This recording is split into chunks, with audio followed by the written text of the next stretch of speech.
En aquel tiempo llevaron a Jesús un endemoniado mudo, y después de echar al demonio, habló el mudo. La gente decía admirada: nunca se ha visto en Israel una cosa igual.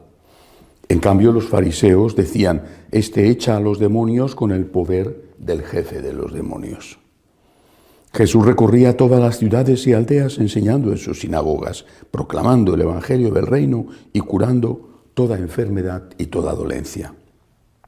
Al ver a las muchedumbres, se compadecía de ellas, porque estaban extenuadas y abandonadas, como ovejas que no tienen pastor. Entonces dice a sus discípulos: la mies es abundante, pero los trabajadores son pocos. Rogad pues al Señor de la mies que mande trabajadores a su mies. Palabra del Señor. Recuerdo hace muchos años una conversación con el que fue mi maestro en el mundo del periodismo y en tantas cosas, José Luis Martín Descalzo. Una conversación que él reflejó o había reflejado en uno de sus magníficos artículos. Comparaba a los sacerdotes con las señales de indicación en las carreteras. Y decía, por supuesto poniendo ejemplos de España donde nos encontrábamos, decía: si yo salgo de Madrid y quiero ir a Santiago de Compostela, que está, muchos no lo sabrán naturalmente, pero está en el norte de España.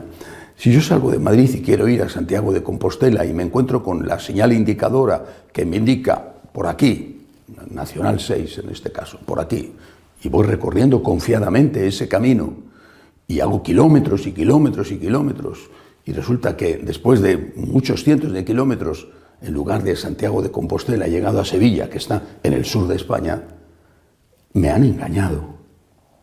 Esos carteles indicadores, por supuesto no son responsables los carteles, pero sí quien los colocó mal lo hizo por error o a sabiendas, pero a mí me han engañado. Tenía que ir al norte y me han llevado al sur. Este ejemplo, me decía, es válido para los sacerdotes. El pastor, el sacerdote, tiene que indicar el camino del cielo. Esa es su tarea. Que otro tendrá otra tarea. Es decir, el médico tendrá que curar cuerpos, el ingeniero tendrá que arreglar carreteras, el arquitecto construir casas y un fontanero tendrá que arreglar un grifo cuando se estropea. Cada uno tiene su tarea, pero el sacerdote tiene que ayudar a la gente a ir al cielo y también colaborar, porque no puede resolver todos los problemas, pero colaborar, ayudar, aunque sea un poco, pues al que tiene hambre darle de comer.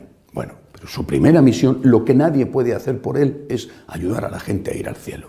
Es decir, enseñar a la gente quién es Dios, cómo se ama a Dios, cómo se vive una relación con Dios auténtica, pura, de agradecimiento. Enseñar a la gente la doctrina de la Iglesia.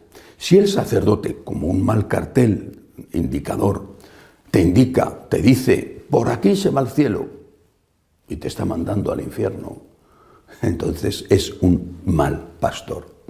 Naturalmente que el sacerdote también tiene él que ser santo, también él tiene que ir al cielo. Me gusta mucho una frase de San Agustín, pienso mucho en ella.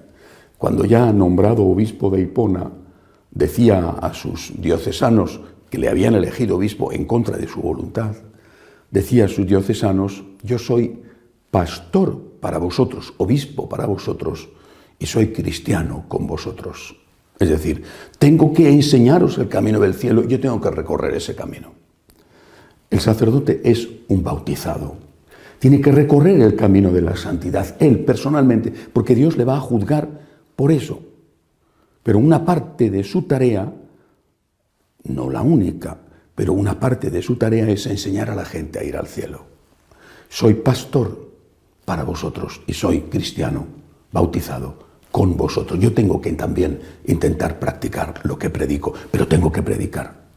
¿Y qué sucede cuando el pastor es bueno, pero el bautizado es malo? Dios le juzgará. Dios le juzgará. Y ya lo dijo el Señor: haced lo que dicen no hagáis lo que hacen. Si ves que tu pastor obra mal, no le imites en su obrar. Pero si ves que tu pastor enseña bien, imítale y escucha su enseñanza. Haced lo que dicen, no hagáis lo que hacen cuando el pastor obra mal. ¿Pero qué sucede cuando el pastor enseña mal?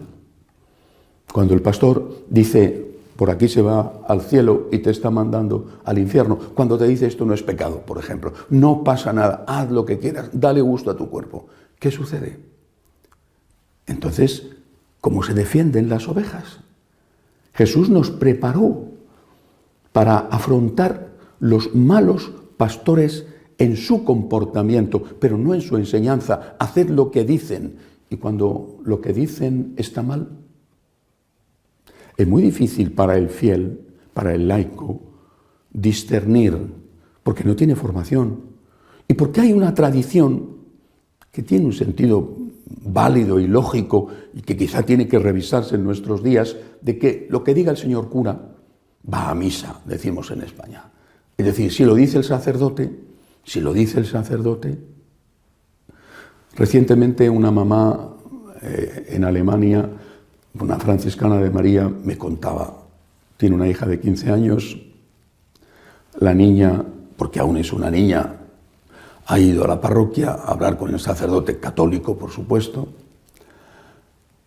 Supongo que le habrá contado algún problema de sus enamoramientos, típico de 15 años, y quizá no sé qué más le habrá dicho. El sacerdote le ha dicho, puedes tener sexo con quien quieras, las veces que quieras, hombre, mujer, lo que tú quieras, las veces que quieras, porque eso no es pecado. Eso no está mal. Lo único que tienes que evitar es la violencia contra ti o que tú puedas hacer a otro. Pero todo lo demás no es pecado. La niña ha ido a hablar con su madre, me ha dicho, mamá, mira lo que me ha dicho el cura. Tú me estás diciendo que esto está mal y el cura me ha dicho que está bien. Mamá, el cura sabe más que tú. Es un ejemplo y es un ejemplo real. ¿Cuánto estamos padeciendo con esto? No sé qué hará ese sacerdote alemán en su vida personal, no lo sé, ni me importa. No sé si él tendrá aventuras o relaciones o lo que tenga, ¿no? Y se justifica a sí mismo diciéndose esto no está mal y enseña esto no está mal. O al contrario, a lo mejor es un sacerdote que lleva una vida santa, no lo sé. Eso es un asunto de él con Dios. Pero sí sé que tiene una misión, una tarea gravísima, importantísima, enseñar bien. Tenemos que pedirle al Señor que mande obreros a su mies.